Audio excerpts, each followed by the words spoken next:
चलिए दोस्तों, एक बार फिर से आपका स्वागत है अतुल चौहान एजुकेशन चैनल की इस नई क्लास में। आज की ये क्लास आपके लिए बहुत ही बेहतरीन होने वाली है, क्योंकि आज की इस क्लास में हम जो क्लास 12 फिजिक्स है उसका जो पहला चैप्टर है वैद्युत आवेश तथा क्षेत्र, उसके फॉर्मूला को हम एक एक करके बिल्कुल आराम से समझेंगे और उसके सारे फॉर्मूला के बारे में हम डिस्कस करेंगे। क्योंकि जो फॉर्मूला होते हैं उनका उनको याद तो कर लेते हो आप, लेकिन आपको समझ नहीं आता ये कहाँ यूज करना और कैसे यूज करना, और काफ़ी सारी बातें होती हैं जो आपको समझ में नहीं आती हैं। तो उसी के बारे में आज हम पढ़ेंगे और बिल्कुल आराम से समझेंगे। ठीक है, बस आपको क्या करना है, आपको चैनल को सब्सक्राइब कर लेना है और क्लास में लास्ट तक बने रहना है। चलिए आज की इस क्लास को शुरू करते हैं और हम समझते हैं आज की इस क्लास को। सबसे पहले बात ये आती है, आप देख रहे होंगे कि किसी वस्तु में आवेश की गणना, ये जो फॉर्मूला होता है, ये जो सूत्र होता है, इसका यूज बहुत ही ज़्यादा होता है। जब आप न्यूमेरिकल करते हो तो बहुत यूज होता है। चलिए इसको हम समझते हैं। जैसे मान लो कोई वस्तु है और कोई आवेश है उसमें, ये कोई वस्तु है उसमें हमें आवेश की गणना करनी है। उसके लिए सूत्र है, जैसे किसी वस्तु में आवेश की गणना। तो अगर हमें किसी वस्तु में आवेश की गणना करनी है तो हम सूत्र लगाएंगे Q बराबर NE। अब इसे हम समझते हैं ये होता है क्या। जो आवेश होता है, आवेश आवेश को हम किससे प्रदर्शित करते हैं, आवेश को हम प्रदर्शित करते हैं Q से, और Q बराबर होता है Ne। अब हम जानते हैं ये Ne क्या होता है। जो N होता है वो क्या होता है, इलेक्ट्रॉनों की संख्या। जैसे मैं पूछ दिया कि कोई वस्तु दी है, उसमें 10 की घात 5, 6 या 100, 50 जितने भी हैं इलेक्ट्रॉनों की अधिकता है या कमी, कुछ भी इलेक्ट्रॉनों की संख्या मतलब हमें दी हो, और उस वस्तु में हमें आवेश की गणना करनी हो, तो हम ये सूत्र लगाएंगे और एन क्या होगी, इलेक्ट्रॉनों की संख्या, वो रख देंगे। और फिर ई क्या होता है, ये होता है इलेक्ट्रॉन पर आवेश। अब इलेक्ट्रॉन अब इलेक्ट्रॉन पर आवेश होता कितना है, जो इलेक्ट्रॉन होता है उस पर जो आवेश होता है वो होता है -1.6 इंटू 10 की पावर -19 कूलम। ये होता है इलेक्ट्रॉन पर आवेश। अब हम ये समझते हैं जो आवेश होता है वो कैसा होता है, आवेश एक अदिश राशि होता है। ठीक है, और इसका जो मात्रक होता है वो क्या होता है, कूलम। आवेश का जो मात्रक होता है वो होता है कूलम, और कूलम को हम शॉर्ट तरीके से सी लिख देते हैं, सी से हम प्रदर्शित करते हैं। ठीक है, अब आपको समझ आ गया होगा, जैसे किसी वस्तु में हमें आवेश की गणना करनी है तो आप कौन सा सूत्र लगाओगे, Q बराबर Ne। N क्या होता है, इलेक्ट्रॉनों की संख्या जो आपको दी होगी। ठीक है, कि इतने इलेक्ट्रॉन है और आवेश की गणना करो, तो ये होगी N होगी इलेक्ट्रॉनों की संख्या, और E क्या हो गया, इलेक्ट्रॉन पर आवेश, जो क्या होता है -1.6 इंटू 10 की पावर -19 कूलम। और जो आवेश होता है, आवेश कैसा होता है, आवेश एक अदिश राशि होता है, इसका मात्रक होता है कूलम। ठीक है, ये हो गया किसी वस्तु में आवेश करना, अगर हमें किसी वस्तु में आवेश की गणना करनी। अब हम समझते हैं, जैसे मान लो कोई साबुन का बुलबुला है, आपके एग्जाम जब होता है उसमें 2 नंबर में पूछ लिया जाता है, अक्सर पूछ लिया जाता है। इससे मान लो साबुन के बुलबुले से रिलेटेड क्वेश्चन अक्सर आ जाते हैं। ठीक है, जैसे साबुन का बुलबुला, जो साबुन के बुलबुले को आवेशित कर ले, कोई साबुन का बुलबुला है, अगर उसको हम आवेशित कर रहे हैं, उसके आकार, आवेशित करने पर आकार में परिवर्तन, ये हमसे पूछ लेता है। चलिए समझते हैं। तो इसमें जो रिलेशन होता है वो होता है R समानुपाती m की पावर 1/3। अब इसमें R क्या है और m क्या है, तो R है वो क्या है, R है त्रिज्या और m है द्रव्यमान। ठीक है, अभी आपको समझ नहीं आया होगा, चलिए हम समझते हैं अभी। आप बस इतना समझो, R क्या है, अभी R एक त्रिज्या है, m क्या है, m है द्रव्यमान। अब जैसे मान लो साबुन का बुलबुला कैसा है, धनावेशित है, धनावेश, उस पर कैसा आवेश है, धनावेश। आवेश में वो साबुन का बुलबुला कैसा है, धनावेश। अब धन आवेश कोई वस्तु है, आवेश है, धन आवेश कैसे होता है, उस पर कैसे, धनात्मक आवेश उस पर कैसे आता है। तो जो आवेश होता है, धनात्मक आवेश कैसे आता है, जैसे जब कोई वस्तु है उसमें से इलेक्ट्रॉन निकल जाते हैं, किसी भी तरीके से निकले उससे हमें कोई मतलब नहीं है, जब उससे इलेक्ट्रॉन निकल जाते हैं तो क्या होता है, उसमें उस वस्तु में जो धनात्मक धन आवेश होता है उसकी वो बढ़ जाता है। तो जैसे कोई वस्तु धनावेशित कब होती है, जब उसमें इलेक्ट्रॉन की कमी हो जाती है, इलेक्ट्रॉन निकल जाते हैं, यानी इलेक्ट्रॉन की कमी हो जाती है, तब वो वस्तु धनावेशित होती है। साबुन का बुलबुला जैसे धनावेशित है तो हम ये कह सकते हैं उसमें क्या है, इलेक्ट्रॉन की कमी है। अब जब इलेक्ट्रॉन की कमी है तो इलेक्ट्रॉन को आपको पता होगा इलेक्ट्रॉन का द्रव्यमान कितना होता है, 9.0 इंटू 10⁻⁻31 कूलम। तो इलेक्ट्रॉन की कमी है, जब इलेक्ट्रॉन निकल गए, इलेक्ट्रॉन का द्रव्यमान होता है, इलेक्ट्रॉन निकल गए तो उनका जब द्रव्यमान है तो द्रव्यमान घटेगा ना, इलेक्ट्रॉन निकल गया उनका द्रव्यमान है तो जितने इलेक्ट्रॉन निकल गया उतना द्रव्यमान घट जाएगा, तो क्या होगा, द्रव्यमान घट जाएगा। अब जब द्रव्यमान घट जाएगा, द्रव्यमान और त्रिज्या में संबंध क्या है, समानुपाती का। अब जब अगर द्रव्यमान घट गया तो हमें पता है त्रिज्या भी घट जाएगी, क्योंकि संबंध कैसा है, समानुपाती का है, तो त्रिज्या भी क्या होगी, घट जाएगी। और जब त्रिज्या घट गई, अब जैसे मान लो कोई छोटा गोला है उसकी छोटी त्रिज्या होगी, कोई बड़ा गोला है उसकी बड़ी त्रिज्या होगी। अब जब त्रिज्या घट गई तो हम बोल देंगे, हमें समझ जाएंगे कि उसका क्या होगा, आकार क्या होगा, घट जाएगा। ठीक है,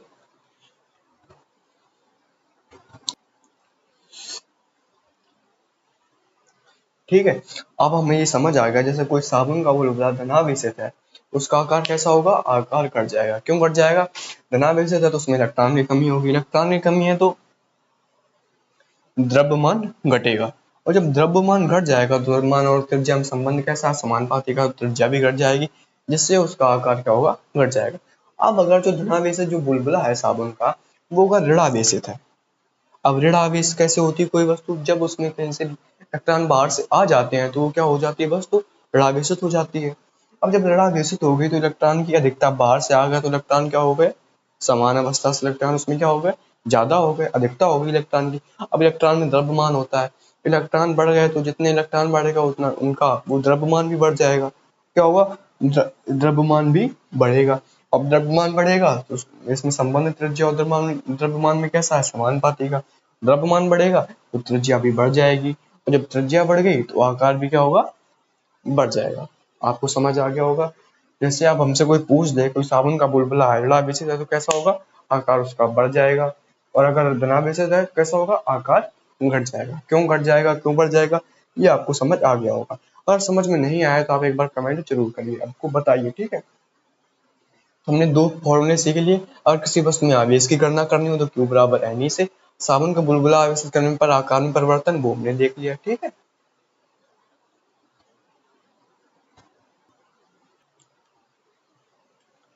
चलिए अब हम देखते हैं इसके आगे। अब जैसे मान लो, अब हम देखते हैं दो आवेशों को तार से जोड़ देने पर आवेश की गणना। जैसे मान लो कोई दो आवेश है,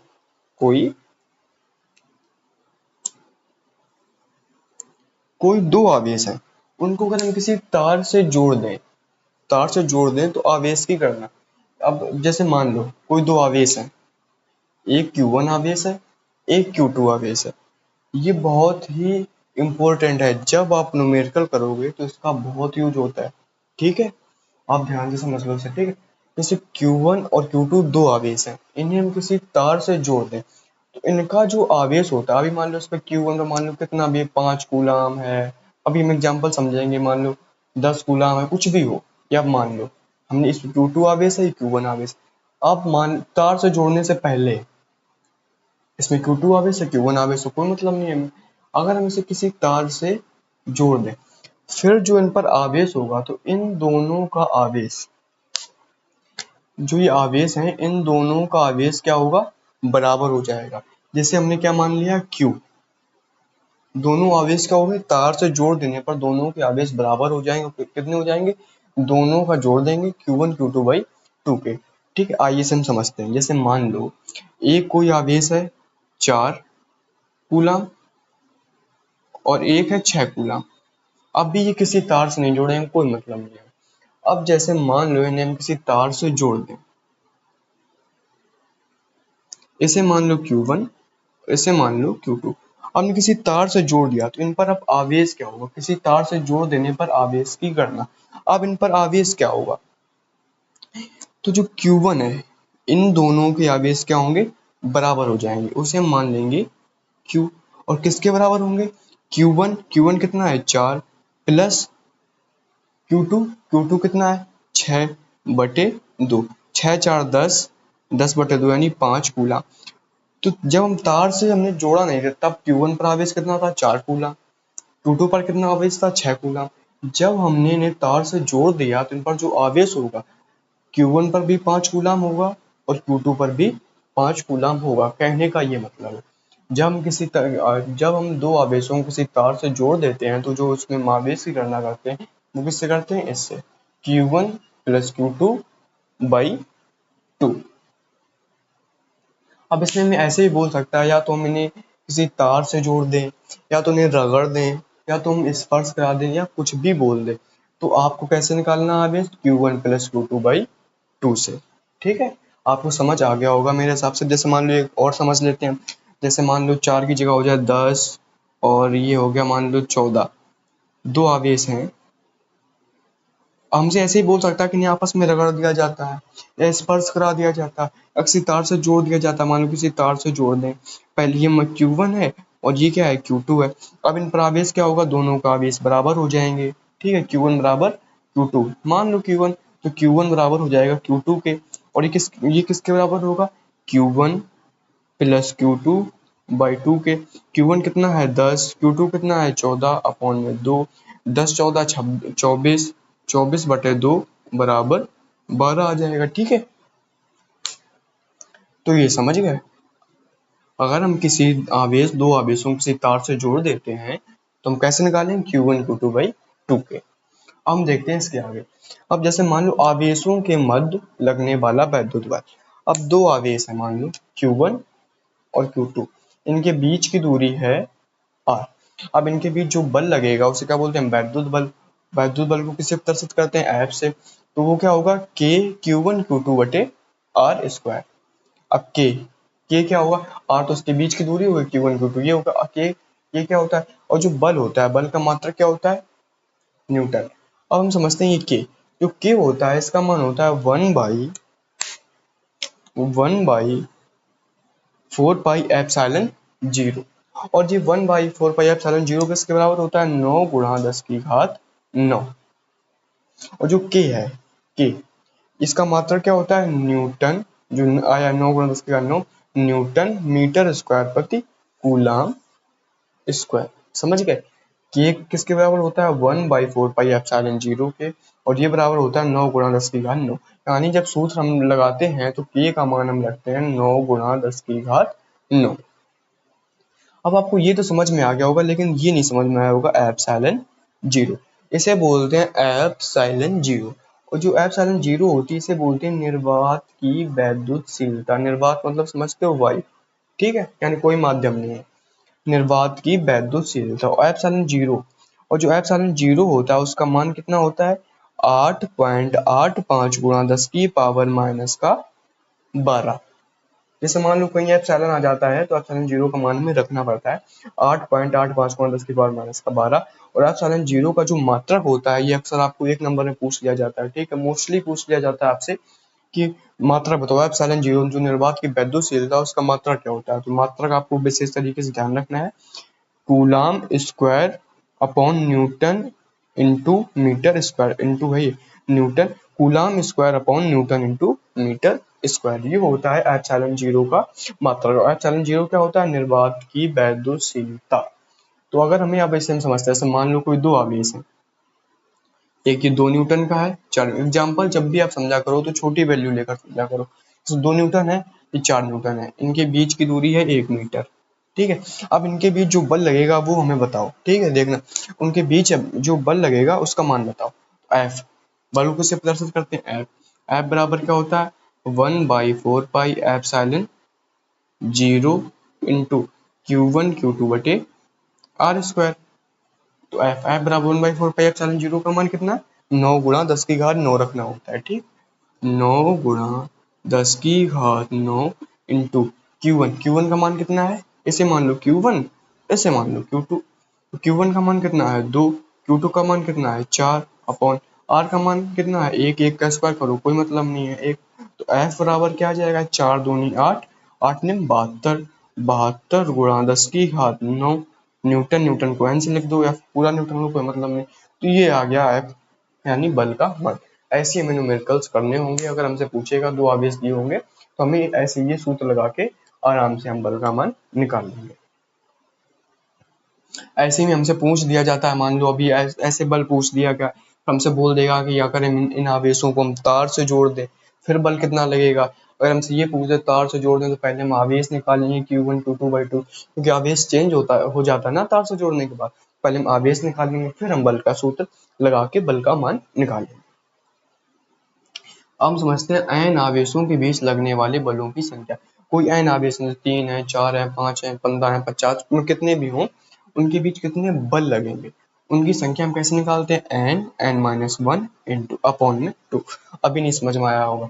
n क्या है, आवेशों की संख्या। मान लो दो आवेश है, एक ये आवेश है, ये आवेश है, दो आवेश है, इनके बीच कितने बल लगेगा, इनके बीच तो एक ही बल लगेगा, एक ही बल लगेगा। अब सूत्र से निकालते हैं जैसे n का मान कितना है, दो आवेश है, एक ये है एक ये, दो आवेश है तो n का मान कितना होगा 2, फिर 2 - 1 अपॉन में 2, दो में से एक गई, एक एक का गुणा करेंगे दो में तो 2 अपॉन 2, 2 से 2 कैंसिल हो गया, कितना आ गया 1।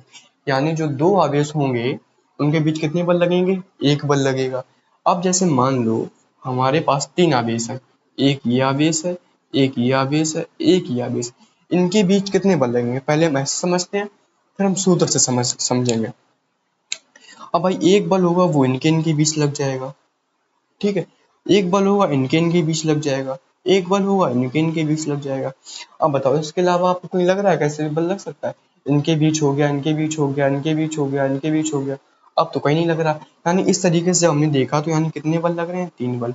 अब हम सूत्र से देखते हैं कितने आवेश कितने हैं, एक दो तीन आवेश हैं। सूत्र क्या होता है, एन यानी एन तीन, n-1 अपॉन में 2, तो तीन, तीन में से एक गया कितने बची, दो अपॉन में 2, तीन दूनी 6 अपॉन में 2 आया 3, इससे भी 3 आया, इससे भी 3 आया। तो ऐसे मतलब हमें कितने भी आवेश दिए हों, कितने भी आवेश दिए हों उनके बीच बल हम ऐसे तो मान लो हम निकाल लेंगे। तीन आवेश दिए तो हमने ऐसे ही पता कर लिया, यहाँ तीन आवेश है। अब जैसे मान लो 10 आवेश हैं, 10 आवेश कैसे पता करो भाई, है मुश्किल काम हो जाता है, पता तो हो जाता है मुश्किल काम। जैसे मान लो 5 आवेश हैं, 4, 1 2 3 4, इनके बीच अब हम ऐसे देखते हैं, एक बल इनके बीच लग जाएगा, दूसरा ये, दूसरा इनके बीच लग जाएगा, चौथा इनके बीच लग जाएगा, एक इनके बीच लग जाएगा, एक इनके बीच, तो कितने होगा, 1 2 3 4 और 5 6, 6 हो गए। अब हम सूत्र से देखते हैं आवेश कितने हैं, 1 2 3 4 है, हो जाएगा 4, 4 माइनस का 1 अपॉन में 2, हो जाएगा 4 गुणा 3/2, 4 3 12 अपॉन में 2 बराबर 6 आ गया। ठीक है, ऐसे हम निकाल सकते हैं। कभी कभी आपको पूछ दिया जाता है एक नंबर में, ठीक है, तो ऐसे क्या करते हैं, क्योंकि आपको समझ में आ गया होगा। जैसे किसी आवेश को दो आवेशों को तार से जोड़ने के बाद हम आवेश का होता है चेंज हो जाता है, आवेश कैसे निकालते हैं, Q1 + Q2/2। दो आवेश दिए हों तो हमने सूत्र लगाएंगे K Q1 Q2/r²। K का मान क्या होता है, 9 × 10 की घात 9। और आवेश कितने भी दिए हों तो बलों की संख्या हम आराम से इससे निकाल सकते हैं। तो आज की इस क्लास को हम यहीं तक रखते हैं। आगे की इस क्लास में हम और जो इसके सूत्र बच रहे हैं और फॉर्मूला बच रहे हैं वो सारे कवर करेंगे और बिल्कुल आराम से कवर करेंगे। ठीक है, आपको बस क्या करना है, आपको एक कमेंट में जरूर बताना आपको ये क्लास कैसी लग रही है। आपको अगर सही लग रही है तो आप एक बार कमेंट में जरूर बताइए, आपको जैसी भी लग रही है। तो मेरे हिसाब से मैं जितना कर सकता हूँ मैं पूरी तरीके से कर रहा हूँ, जितना मुझसे हो सकता है। मेरे हिसाब से आपको सारी चीजें एकदम क्लियर हो रही होंगी, कोई भी डाउट नहीं रह रहा होगा मेरे हिसाब से, क्योंकि मैं जो भी बताता हूँ उसका कोई भी पॉइंट नहीं छोड़ता हूँ जिससे आपको कोई भी दिक्कत हो। और फिर भी आपको कोई दिक्कत आ रही है तो आप एक बार कमेंट में जरूर बताइए, मैं उसे देखूंगा और समझूंगा। ठीक है, कोई दिक्कत आ रही होगी, मैं अगर और भी कुछ कर सकता हूँ तो मैं जरूर करूंगा। ठीक है, अगर आपने अभी तक चैनल को सब्सक्राइब नहीं किया है, चैनल को सब्सक्राइब कर लो, जैसे कि जो क्लास है उसका नोटिफिकेशन आप तक पहुंच जाए। आगे क्लास में और भी फॉर्मूले हम डिस्कस करेंगे, आपको बिल्कुल आराम से समझ आ जाएंगे। क्या होता है इससे आपको फॉर्मूले जो न्यूमेरिकल करते हो आपको दिक्कत आती है, आप एक बार समझ लोगे तो आपको न्यूमेरिकल में कोई भी दिक्कत नहीं आएगी। ठीक है, चलिए आज की इस क्लास को हम यहीं तक रखते हैं।